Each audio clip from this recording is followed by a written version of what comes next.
So the inner critic, let's talk about it. Let's get into it because the inner critic is typically something that I find that a lot of the women that I work with they struggle with.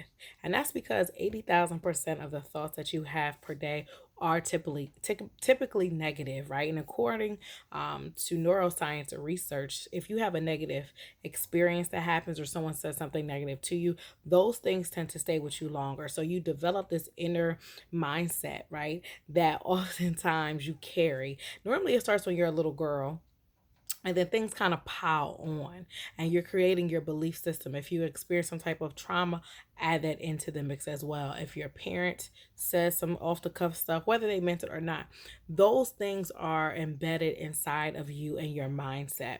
So now when you're going around, you're operating from that inner critic. What I want you to do is I want you to flip that, and I want you to focus on how you can actually heal what I call your inner G. INNER space G. Your inner G is like that little girl inside of you, right? And it's almost like you have to become the inner mother or even inner father. So inner G is the little girl, but inner G could also be that inner God inside of you.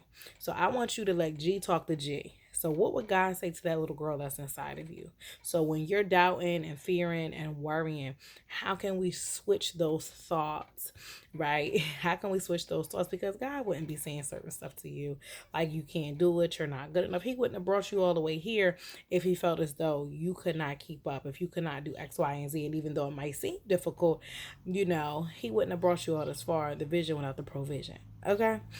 Right? Which that means you have to really work to retrain your mind, which can be done.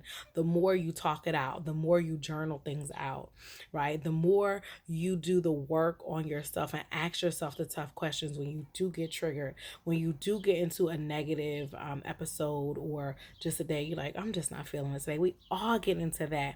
When you get into those particular spaces, okay, you want to use it as an opportunity to talk to your energy. How would a loving, compassionate, or whatever type of mother you felt like you needed, how would they talk to her?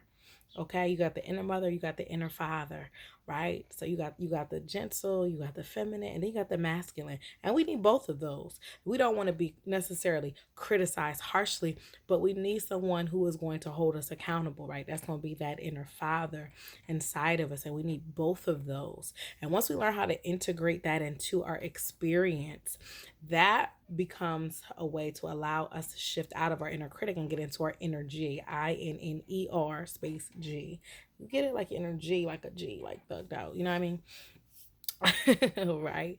And energy can turn into energy and that vibe that you are emitting and radiating out. But you gotta get your energy together. And when that inner critic is popping up, that means that you need to have some TLC, tender loving care, with the little girl inside of you. That means that the energy inside of you, she needs your attention.